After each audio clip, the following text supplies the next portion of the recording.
Okay, let me briefly talk about, before I go to software, that some things you'll do by hand. And we did do the problem by hand already.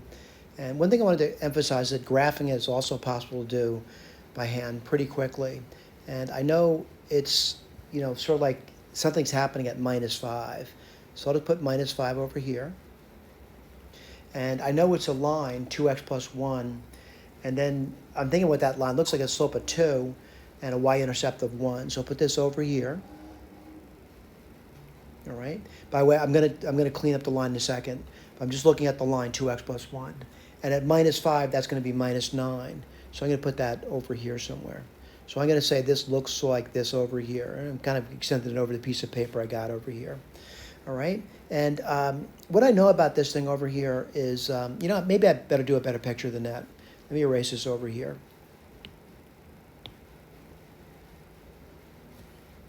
Let me do a little better picture now. And I got, y-intercept of 1, -5 over here. The point over there is going to be, let's see, I'm just doing the line. It's going to be, let's see, at -5. It's going to be, what's the point going to be? -5, 2 times -5, -10, -9. And again, this line looks like this over here.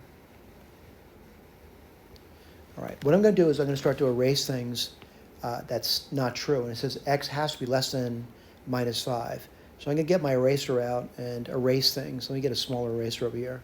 So this gets all erased over here. This gets erased. Let me just put my axes back in. Whoops.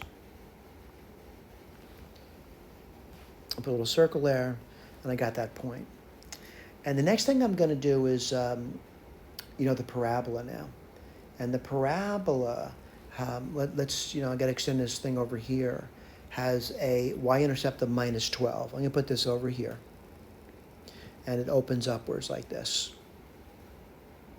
And what I know about it, it's got to be greater than or equal to -5.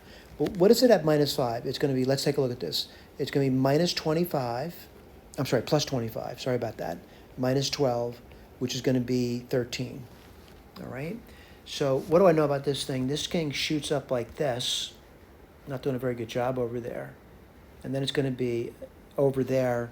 There's going to be a point there. I'm not doing a great job doing a picture, by the way, but it's -5, 13. All right. Now, what I want to do is I just want to look at the software and how my picture compares to software doing the picture. So let's go to software, and this is the picture that I just attempted to draw. Now, what's a better picture? I think the software does a better job than me, but it really kind of contains the same type of information. For example, I'm seeing the y-intercept of the parabola -12. I'm seeing this point over here. What I said that point was, -5, 13. Let's go back over here. Yep, -5, 13. And this point over here, I said was -5. I believe I said -9. Yeah, I'm doing all right. All right. So software is good to have at your disposal. All right. Again, remember, open circles means not touching. Closed circle means it's touching. But I just want to go through that when I did the problem, I did not use a graph. All right. But in my mind, I did see a graph. What was I doing? I was doing the limits by looking at the piecewise defined function. And I was getting these things over here. And I went to software, reset. We're using Sage over here, defining a variable, defining the piecewise function, and then doing the limits. Am I getting the same answers? Yeah. What am I getting? -9 for this, and I'm getting 13 for this over here. What am I going to say? Those limits, one is -9, one's 13.